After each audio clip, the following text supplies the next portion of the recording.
তিস্তা নদীর পারে বসে সাইফুল পানির দিকে তাকিয়ে গভীর চিন্তায় মগ্ন। আজ স্কুল থেকে ফেরার পথে সে ঝর্ণাকে একটা চিঠি দিয়েছে। চিঠি নিয়ে ঝর্ণা যে রকম রাগের সঙ্গে তাকিয়েছিল, তাতে করে বেপরোয়া স্বভাবের সাইফুল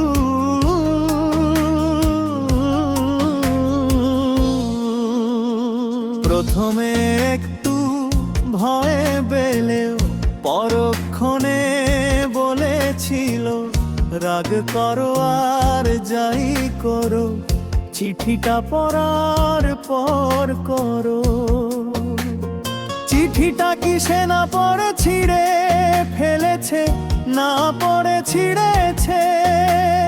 যদি পড়ে থাকে তাহলে সে কি করবে, এই কথাই সে ভাবছে। নদীর স্রোতের কুলকুল ধ্বনি তার কারে কবেশ করছে, সন্ধ্যা ঘনিয়ে আসছে। রাখাল ছেলেরা নদীর চর থেকে গরু ছাগল নিয়ে বাড়ি ফিরছে। নানা রকম পাখি দল বেঁধে কিচির মিচির করতে করতে নিজেদের বাসায় ফিরে যাচ্ছে। সাইফুল প্রতিদিন সন্ধে পরদলত নদীর পাড়ের এই জায়গায় বসে প্রাকৃতিক দৃশ্য দেখে, আনন্দ উপভোগ করে।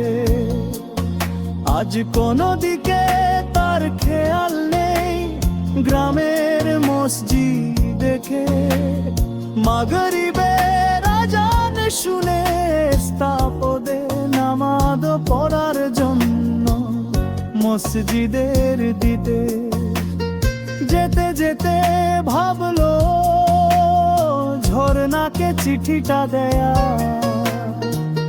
বোধ হয় ঠিক হয়নি। ঘর বাড়ি গ্রাস করেই চলেছে গ্রামের মাঝখানে সেই পাকা হাই স্কুল, তার পাশে সরকারি ফ্রি প্রাইমারি স্কুল। সাইফুলের পূর্বপুরুষদের বাড়ি ছিল এই গ্রামের পশ্চিম প্রান্তে। তিস্তা তাহান তাদের বাড়ির পাশ দিয়ে বয়ে যেত। হঠাৎ একদিন তিস্তা খেপে গিয়ে ঘর বাড়ি গ্রাস করতে লাগলো। তখন সাইফুলের দাদাজি নামলো। ওর দাদাজির নাম কলিম উদ্দিন।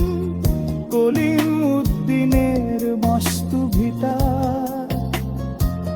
জমি জায়গা পুকুর ডোবা ও আগান বাগান নেহাত কম ছিল না।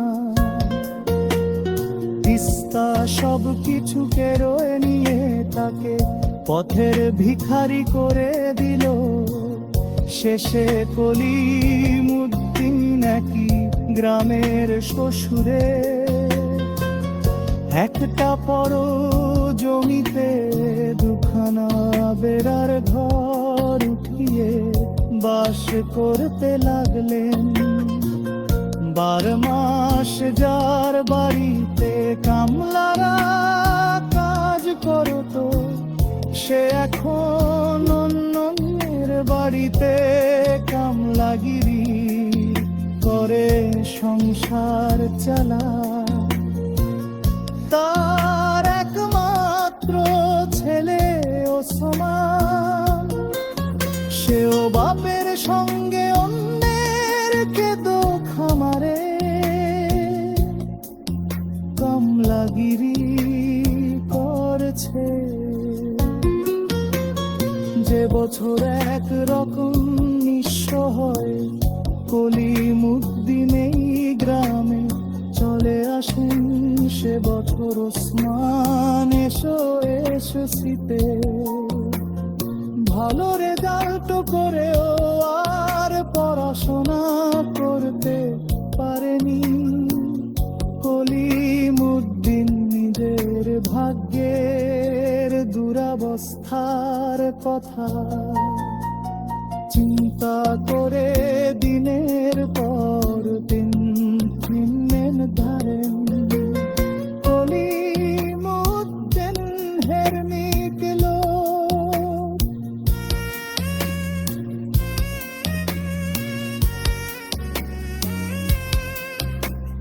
তিনি ছেলেকে ধর্মীয় শিক্ষা দিয়ে মানুষ করেছে। ওসমানের কলেজে পড়ার কি ইচ্ছা থাকা সত্ত্বেও তার আব্বার শরীরের দিকে তাকিয়ে এবং আর্থিক দুরবস্থার কারণে সংসারে হাউল ধরতে বাধ্য হয়েছে। তার মামাদের অবস্থাও তেমন ভালো নয়, কোনো দিকে আশার আলো দেখতে না দে ওসমান গ্রামের লোকজনের ক্ষেত খামারে কাজ করে সংসার চালাতে লাগলো। একবার রংপুরে অথবা ঢাকা এসে চাকরির চেষ্টা করবে বলে তার আম্মাকে বলেছিলে। যে বুন্নেশা তখন দলে ছিল।